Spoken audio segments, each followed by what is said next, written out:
المغرب وإسرائيل يتحركون بسرعة لإعلان مشروع ضخم بين البلدين قبالة سواحل الصحراء المغربية. شاهد الفيديو.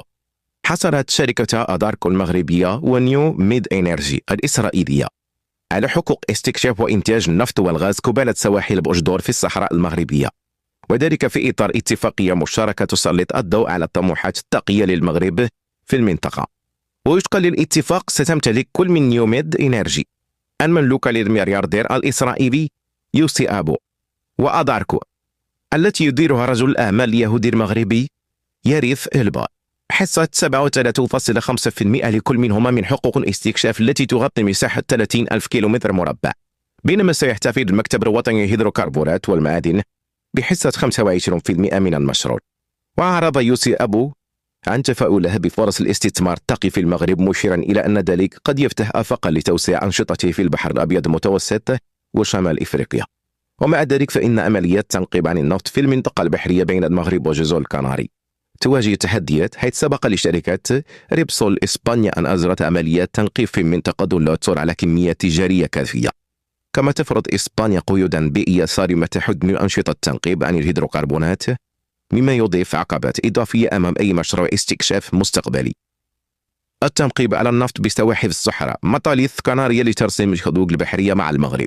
طلب خوسيه ميغيل باراغان المتحدث باسم مجموع النواب في برلمان جزر كناري عن حزب التحالف الكناري بضرورة إعادة تفعيل المفاوضات بين إسبانيا والمغرب لتوضيح الحدود البحرية مع جزر الكناري، مشيرا إلى أهمية الحوار الدبلوماسي لحماية المصالح المشتركة وضمان الاستقرار في المنطقة. وخلال مداخلته في البرلمان الكناري ضمن المناقشات حول الحالة الجنسية، أعرب باراغان عن قلقه إزاء التعاون المغربي الإسرائيلي في مجال التنقيب عن النفط قبالة سواحل الجنوب للمغرب، مؤكدا ضرورة متابعة هذا الملف لضمان احترام حقوق البحرية لكل طرف وفقا للقوانين الدولية. كما دعت الحكومة الإسبانية إلى تبني نهج أكثر فعالية في التعامل مع هذه القضية، من خلال إعادة تنشيط قنوات الحوار مع المغرب وتعزيز التنسيق الإقليمي، بما يساهم في تجنب أي توترات مستقبلية وضمان المصالح الاقتصادية والاستراتيجية للجانبين.